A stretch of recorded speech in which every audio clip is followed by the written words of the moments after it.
The year was 2175, and humanity stood at the precipice of a new era. For centuries, the nations of Earth had been locked in a perpetual cycle of conflict, war, and division, their potential as a species held back by their own short-sightedness and greed. But now, after decades of painstaking negotiations and compromise, the nations of the world had finally come together under a single banner, the United Nations of Earth. The road to this moment had not been an easy one. There had been setbacks, betrayals, and moments where it seemed like the dream of a united humanity would forever remain just that, a dream. But the visionary leaders of the time, people like Jian Zhao, the charismatic Chinese diplomat, and Sarah Anderson, the brilliant American physicist, refused to give up. They knew that humanity's future lay among the stars, and that only by overcoming their differences could they hope to claim their rightful place in the cosmos. And so, with a shared sense of purpose and a newfound spirit of cooperation, the nations of Earth pooled their resources, their technology, and their brightest minds, embarking on an unprecedented program of space exploration and colonization. The first crewed mission to Mars launched in 2134, marking the beginning of humanity's expansion beyond the confines of its homeworld. In the decades that followed, human colonies sprang up across the solar system, from the icy moons of Jupiter to the resource-rich asteroid belts. With each new discovery, each new technological breakthrough, the confidence and ambition of the United Nations of Earth grew. They knew that they were on the cusp of something monumental, the moment when humanity would take its rightful place as one of the dominant civilizations in the galaxy. It was against this backdrop of hope and possibility that the UNE set its sights beyond the confines of the solar system. Equipped with powerful new propulsion systems and advanced communication technologies, humanity's explorers ventured out into the vast, uncharted expanse of interstellar space, driven by a thirst for knowledge and a desire to forge connections with other intelligent life. "This is the moment we've been waiting for," said Dr. Elizabeth Sinclair, the UNE's chief diplomat, as she stood before the newly formed Space Parliament, a governing body composed of representatives from every human colony and outpost. "For centuries, we have been bound to this small corner of the galaxy, limited by our own petty divisions and conflicts. But no more. Today, we stand on the threshold of a new era, one in which humanity will take its rightful place among the stars." The assembled delegates erupted into thunderous applause, their faces alight with a sense of pride and possibility. They knew that the road ahead would not be an easy one, but they were determined to overcome any obstacle that stood in their way. And so, with a newfound sense of unity and purpose, the UNE launched a series of ambitious expeditions, sending out fleets of advanced spacecraft to explore the depths of the cosmos.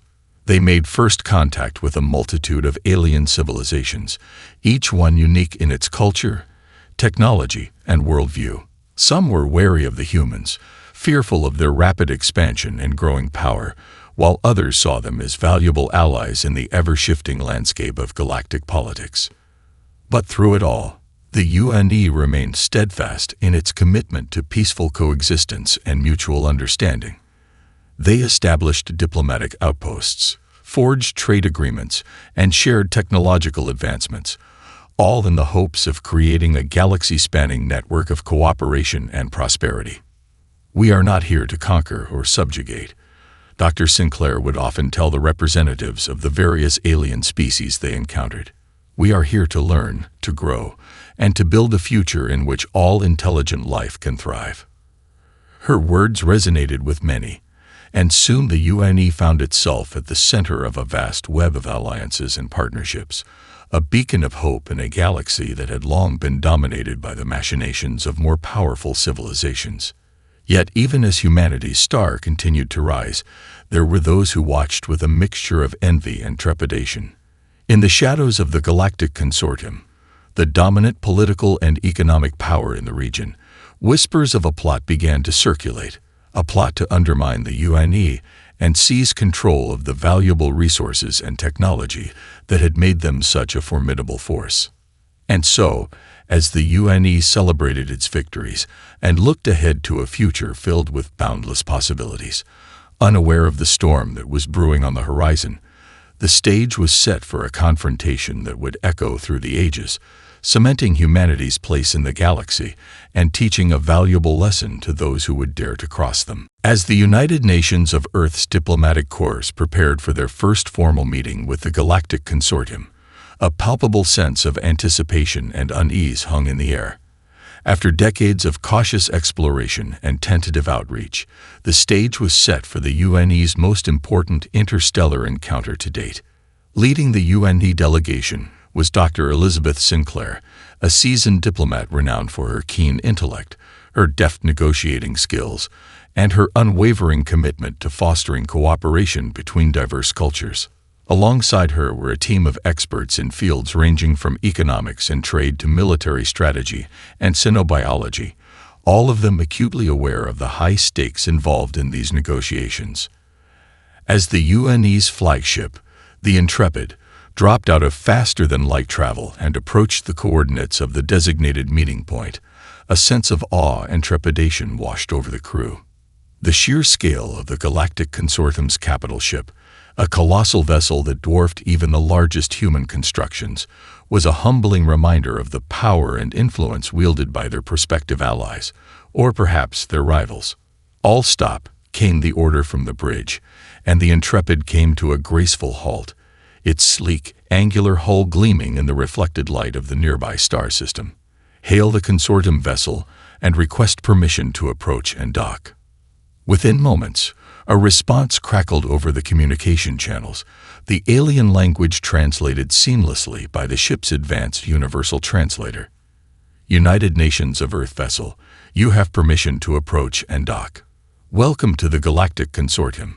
As the Intrepid maneuvered into the cavernous docking bay of the Consortium's capital ship, Dr. Sinclair took a deep breath, steeling herself for the challenge that lay ahead. This was not merely a diplomatic meeting, but a pivotal moment in the history of human civilization, a chance to forge relationships and alliances that could shape the course of the galaxy for generations to come. The delegation disembarked, their crisp navy blue uniforms a stark contrast to the ornate, flowing robes of their alien counterparts. Flanked by a contingent of UNE security personnel, they were escorted to a grand, amphitheater-like chamber, where the ruling council of the Galactic Consortium awaited them. Esteemed representatives of the United Nations of Earth, spoke the Consortium's High Chancellor, a towering reptilian figure whose deep, resonant voice commanded the attention of all present. "We welcome you to our capital, and we are honored to engage in these historic negotiations. As you know, the Galactic Consortium has long been the dominant power in this region of space, and we are eager to explore the possibilities of an alliance with your young, but promising, civilization." Dr. Sinclair stepped forward, her posture calm and confident. "High Chancellor, on behalf of the United Nations of Earth, we thank you for your gracious hospitality and for this opportunity to forge a new partnership. We come to you as equals, seeking not only to establish mutually beneficial trade agreements, but to explore the possibility of cultural and technological exchange, a true collaboration between our peoples." The negotiations that followed were a delicate dance, with both sides carefully probing the other's strengths, weaknesses, and underlying motivations. The consortium representatives, seasoned veterans of interstellar diplomacy, sought to extract as many concessions as possible, while the UNE delegation, led by the ever-vigilant Dr. Sinclair, fought to ensure that the terms of any agreement would be fair and equitable. As the discussions wore on, the tension in the chamber grew palpable. Both sides knew that the decisions made here would have far-reaching consequences, not just for their respective civilizations, but for the entire galaxy. And as the hours turned into days, it became increasingly clear that the path to a successful outcome would not be an easy one. Yet even as the negotiations reached moments of impasse, Dr. Sinclair remained steadfast, her keen intellect and unwavering resolve guiding the UNE delegation through the treacherous waters of interstellar politics. She knew that the future of humanity hung in the balance, and she was determined to secure the best possible deal, no matter the cost. And so, as the sun set on the consortium's capital world, the negotiations continued, both sides jockeying for position, each one acutely aware that the outcome of these talks would be remembered for generations to come. As the negotiations between the United Nations of Earth and the Galactic Consortium dragged on, tensions continued to simmer beneath the surface, while the diplomats in the Grand Chamber exchanged carefully worded proposals and counteroffers. A more sinister plot was unfolding in the shadows. Deep within the labyrinthine corridors of the consortium's capital ship, a cabal of high-ranking officials had gathered in secret. Among them was Vartok, a shrewd and calculating xeno-economist, whose ruthless ambition had made him a rising star within the consortium's power structure. "The humans are proving to be more stubborn than we anticipated," Vartok growled, his reptilian features contorted in a scowl. Their chief negotiator, this Dr. Sinclair, seems determined to extract the maximum possible concessions from us. One of the other officials, a tall, angular being with iridescent scales, nodded in agreement. "The humans have clearly underestimated our resolve. We cannot allow them to gain a foothold in this region of space. Their technological advancements pose a grave threat to our dominance." Vartok leaned forward, his eyes narrowing. "Then it is time we take matters into our own hands. We shall offer the humans a deal they cannot refuse, one that will lull them into a false sense of security. And then, when the time is right, we shall strike, seizing control of their most valuable assets and technology." The others in the room murmured their assent, their expressions darkening with a shared sense of purpose. They knew that the stakes were high, but the potential rewards of this plan were too enticing to ignore. And so, as the negotiations continued above, the consortium's inner circle put their scheme into motion. They dispatched a team of their most cunning diplomats to the negotiation table, armed with a revised proposal that seemed almost too good to be true. "The Galactic Consortium is pleased to offer the United Nations of Earth a comprehensive trade agreement," the lead negotiator announced, his tone dripping with feigned sincerity. "We are willing to grant you access to our vast network of resources and markets, as well as share select technological advancements, all in exchange for a modest tariff and the right to establish a presence within your colonial territories." Dr. Sinclair's brow furrowed as she studied the proposal, her analytical mind searching for any hidden pitfalls or ulterior motives. "This is an incredibly generous offer.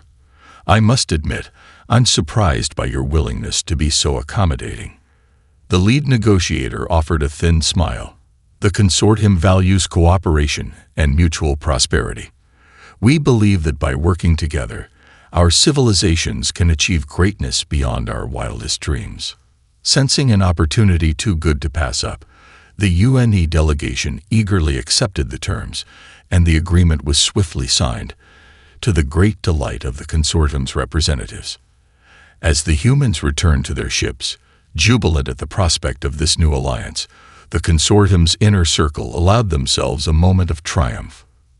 "Fools," Vartok hissed, his talons drumming against the ornate table. "They have played right into our hands. Now, the true work begins." Over the following months, the consortium's plan unfolded with meticulous precision. Under the guise of cultural exchange and technological cooperation, their operatives infiltrated the human colonies, sowing discord and gathering intelligence.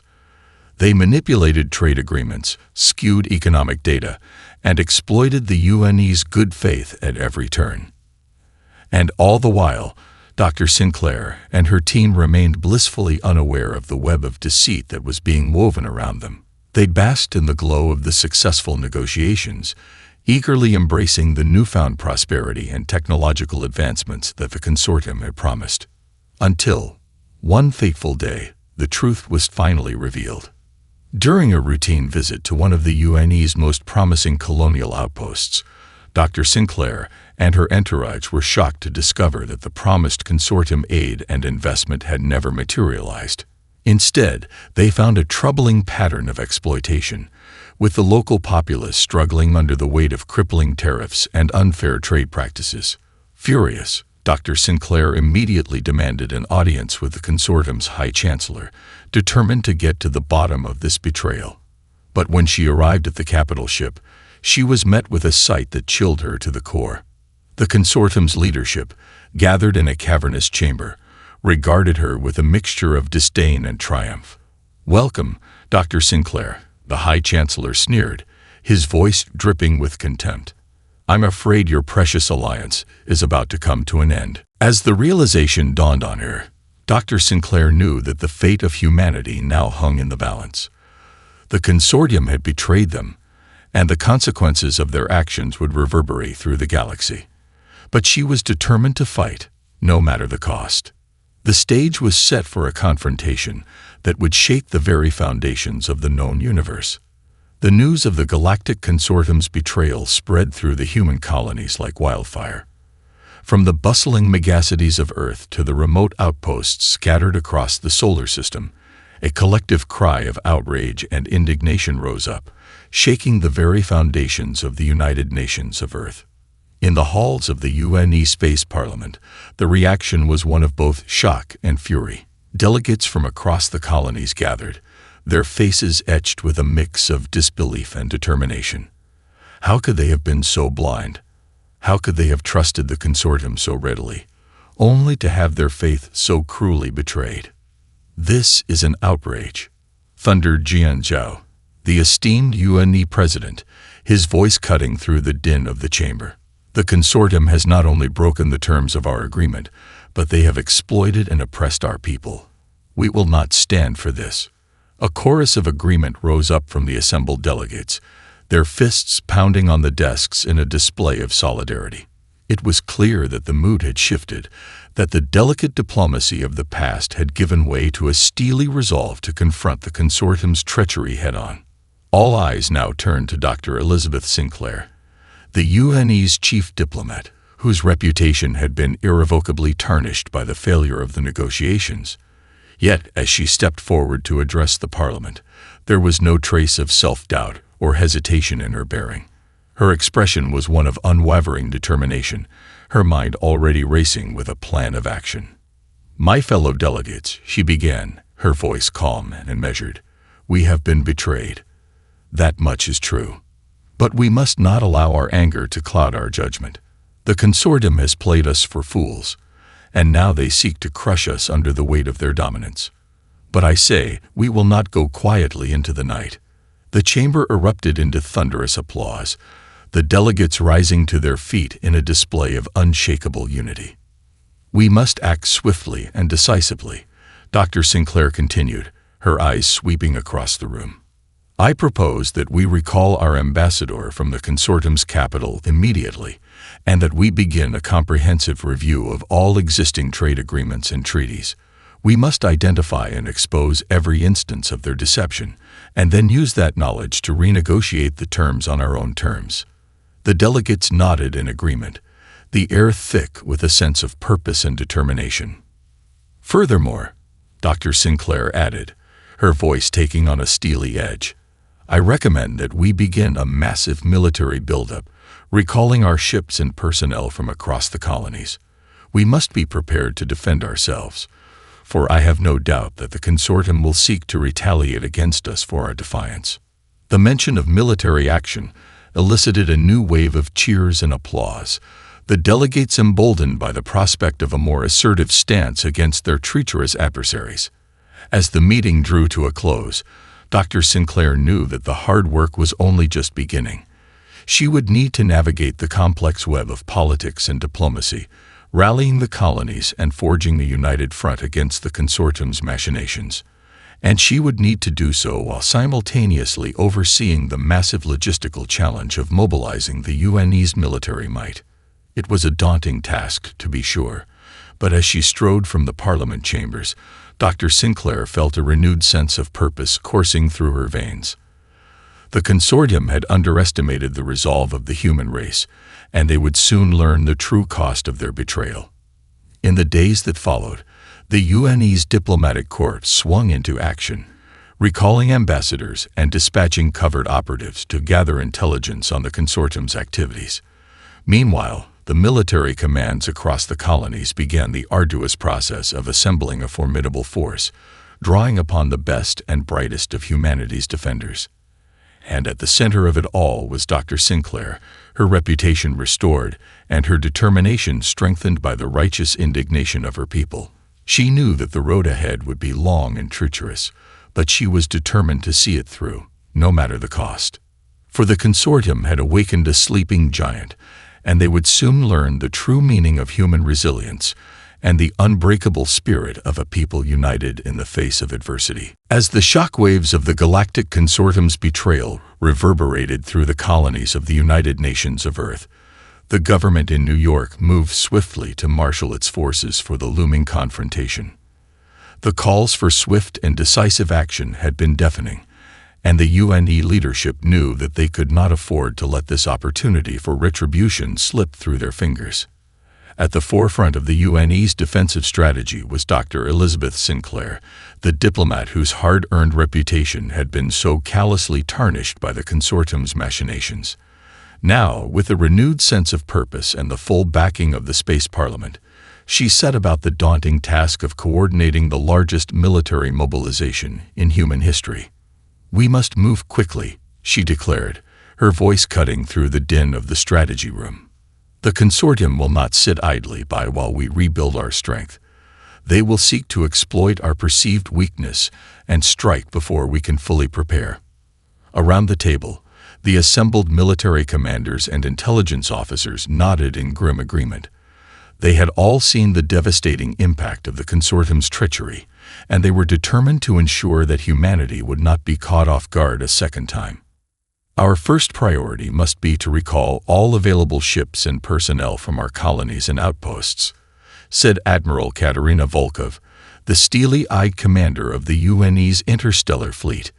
"We need to consolidate our forces and establish a strong defensive posture, one that can withstand any assault the consortium might launch." Dr. Sinclair nodded approvingly. "Excellent. I want a full inventory of our military assets within the next 24 hours, along with a detailed plan for deploying them to strategic locations across our territory." As the room erupted into a flurry of activity, Dr. Sinclair turned her attention to the intelligence side of the operation. She knew that if they were to outmaneuver the consortium, they would need to have a clear understanding of their enemy's movements and intentions.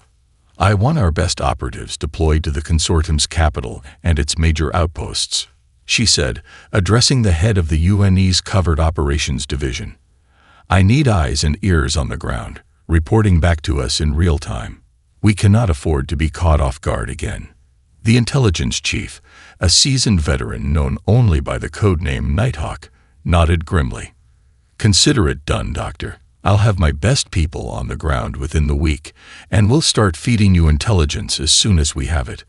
With the military and intelligence components of the plan set in motion, Dr. Sinclair turned her attention to the diplomatic front. She knew that in the days and weeks to come, the UNE would need to shore up its alliances and secure the support of its neighbors, both human and alien. "Summon the ambassadors from our closest allies," she instructed her staff. "We need to convene an emergency summit, one that will demonstrate the full extent of our resolve and our willingness to defend our interests at all costs." As the wheels of the UNE's war machine began to turn, a sense of cautious optimism began to take hold among the leadership. They knew that the road ahead would be long and treacherous, but they also knew that they were fighting for the very survival of their species. And at the center of it all was Dr. Sinclair, her steely gaze fixed on the horizon, her mind racing with contingency plans and strategic maneuvers. She had been betrayed, to be sure, but she would not be cowed. She would fight, and she would win, no matter the cost. For the consortium had awakened a force to be reckoned with, and they would soon learn the true meaning of human resilience and the unbreakable spirit of a people united in the face of adversity. As the days ticked by, the UNE's military and intelligence assets began to fall into place, a vast and intricate web of ships, personnel, and covert operatives, all poised and ready to strike at the heart of the consortium's power. And at the helm of this formidable force was Dr. Sinclair, her resolve hardened by the lessons of the past, and her determination fueled by the righteous fury of her people. The stage was set for a confrontation that would shake the very foundations of the galaxy, a clash between two civilizations that would decide the fate of countless worlds and the very future of humanity itself. As the United Nations of Earth's military and intelligence assets fell into place, the Galactic Consortium remained confident in its ability to crush the upstart human civilization. Blinded by their own arrogance and lulled into a false sense of security by the initial diplomatic overtures, the consortium's leadership failed to fully comprehend the depth of humanity's resolve. Deep within the heart of the consortium's capital, the High Chancellor and his inner circle convened a secret meeting, their expressions a mix of triumph and thinly veiled concern. "The humans have been surprisingly quiet these past few months," the High Chancellor mused, his gaze sweeping across the somber faces of his advisors. "Have they accepted their fate, I wonder?"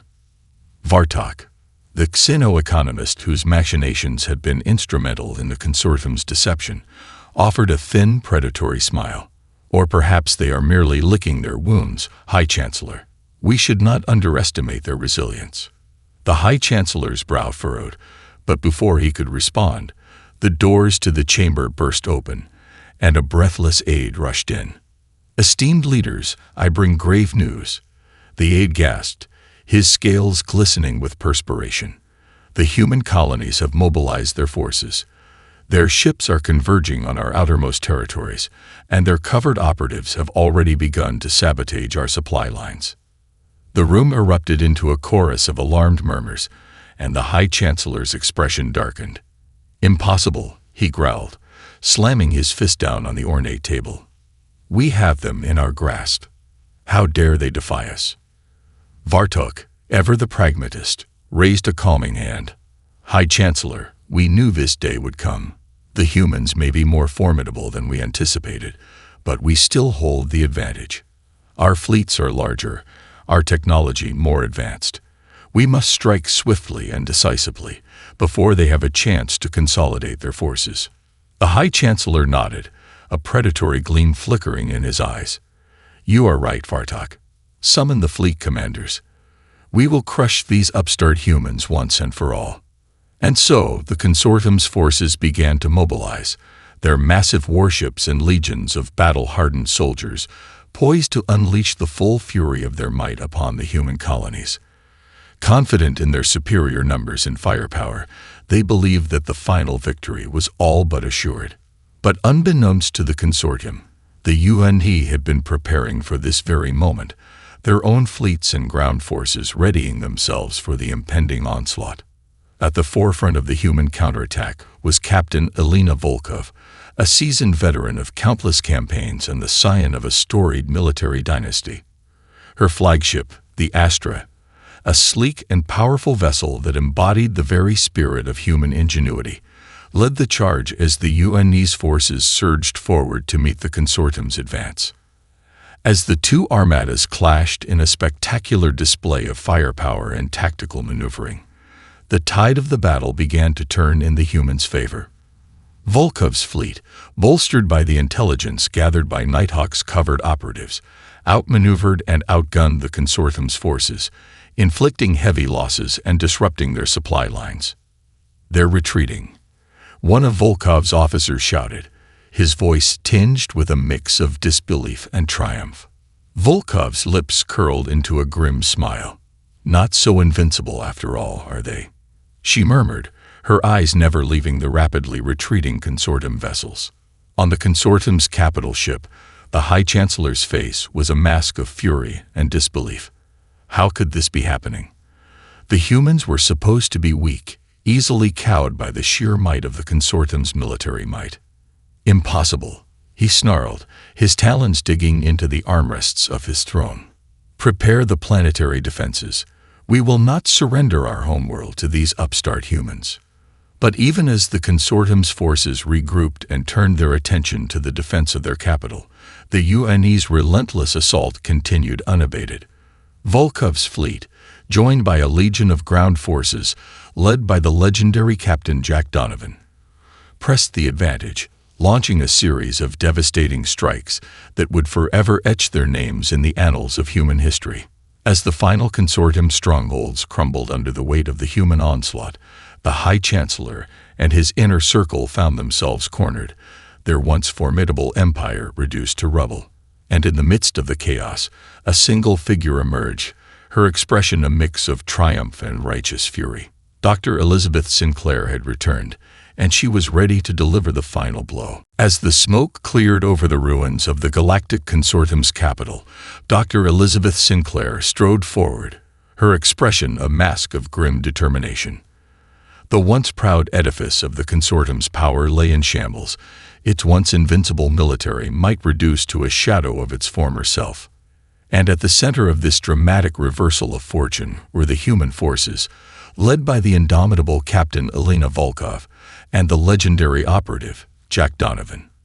Their tactics, honed by decades of experience and bolstered by the intelligence gathered by Nighthawk's covered agents, had proven to be the decisive factor in the UNE's crushing victory. Now, as the Consortium's High Chancellor and his remaining advisors were dragged into the light, their faces a mix of terror and defiance, Dr. Sinclair stepped forward, her eyes narrowing. "So, we meet again, High Chancellor," she said, her voice laced with a barely contained fury. "I must say, I'm rather disappointed. I had such high hopes for our partnership." The High Chancellor's reptilian features twisted into a snarl. "Partnership," he spat. "You humans are nothing more than a nuisance, a distraction from the true order of the galaxy. We should have crushed you when we had the chance." Dr. Sinclair's lips curled into a humorless smile. "And that, High Chancellor, is precisely where you made your fatal mistake. You underestimated the resolve and resilience of the human race, a mistake that will now cost you dearly." With a nod, she signaled to the UNE security forces, who swiftly escorted the Consortium's leaders away, their cries of protest echoing through the halls. In the days that followed, the full extent of the Consortium's treachery was laid bare, as Sinclair and her team of investigators pored over the reams of evidence gathered by Nighthawk's operatives. The systematic exploitation of the human colonies, the manipulation of trade agreements, the sabotage of critical infrastructure. It was all there, a trail of deceit and betrayal that stretched back for years. "These crimes cannot go unpunished," Sinclair declared, her voice ringing out in the halls of the UNE Space Parliament. "The Consortium has violated every principle of interstellar cooperation and diplomacy. They must be held accountable for their actions." The assembled delegates erupted into a thunderous round of applause, their collective sense of outrage and indignation palpable. And with Sinclair's leadership, the UNE began to meticulously prepare for the trials that would ultimately decide the fate of the Consortium's former leadership. As the proceedings unfolded, the world watched with bated breath, captivated by the high-stakes drama that was unfolding on the galactic stage. Witnesses testified to the harrowing experiences of the human colonists, their stories of exploitation and oppression, painting a damning picture of the Consortium's callous disregard for the well-being of its so-called partners. And at the center of it all was Dr. Sinclair, her rhetorical skills and keen intellect shining as she dismantled the Consortium's desperate attempts to justify their actions. She was relentless, unwavering in her pursuit of justice, and her impassioned arguments resonated with the watching world. As the trial drew to a close, the verdict was all but a foregone conclusion. The Consortium's leadership, once a symbol of power and influence, were found guilty on a litany of charges, including crimes against humanity, economic exploitation, and the subversion of interstellar cooperation. The sentences were swift and severe, with the High Chancellor and his inner circle facing life sentences in a maximum security penal colony, a fate that many considered a merciful outcome, given the gravity of their crimes. As the news of the verdict spread through the galaxy, a collective sigh of relief and satisfaction echoed from the human colonies and their newfound allies. The Consortium's reign of terror had come to an end, and the UNE had emerged from the crucible of conflict as a force to be reckoned with, a civilization that had proven its mettle and its unwavering commitment to justice. For Dr. Sinclair, the sense of vindication was tinged with a deeper, more profound emotion. She had faced the full brunt of the consortium's treachery, her reputation, and the very future of her species hanging in the balance. But through it all, she had never wavered, her moral compass guiding her every step. As she stood in the aftermath of the trials, surrounded by the grateful faces of her fellow humans, she knew that this moment would be remembered as a turning point, not just for the UNE, but for the entire galaxy. The message was clear. Humanity would not be cowed, nor would it tolerate the exploitation and subjugation of its people. And with that realization, a new era began, one in which the United Nations of Earth would take its rightful place as a dominant force in the cosmic landscape, a beacon of hope and a champion of justice for all who sought to forge a better future among the stars. In the wake of the historic trials that brought the Galactic Consortium's leadership to justice, the shockwaves of the UNE's decisive victory reverberated across the cosmos. The once dominant power had been brought to its knees, its vaunted military might reduced to little more than a shadow of its former self. And in the void left by the consortium's collapse, a new order began to take shape. Smaller alien civilizations, long cowed by the consortium's brutish displays of force, now looked to the United Nations of Earth with a renewed sense of hope and possibility. They saw in the UNE a beacon of justice, a civilization that was not only willing to stand up to oppression, but also to forge meaningful partnerships based on mutual respect and cooperation. Dr. Elizabeth Sinclair, the UNE's chief diplomat whose tireless efforts had been instrumental in the consortium's downfall, found herself at the center of this galactic realignment. Her reputation, once tarnished by the consortium's betrayal, had been fully restored, and she was now hailed as a hero across the known worlds. As the leaders of these newfound allies began to seek audience with Sinclair, she recognized the opportunity that lay before her. This was a chance to reshape the very foundations of interstellar politics, to forge a lasting peace and prosperity that would benefit all who called the galaxy their home. Our victory over the consortium was not just a triumph for the human race, Sinclair declared to the assembled delegates at the historic summit in New Samarkand. It was a victory for all those who have suffered under the yoke of oppression and exploitation. Today, we stand at the precipice of a new era, one in which the principles of cooperation, mutual respect, and the pursuit of knowledge will guide our steps.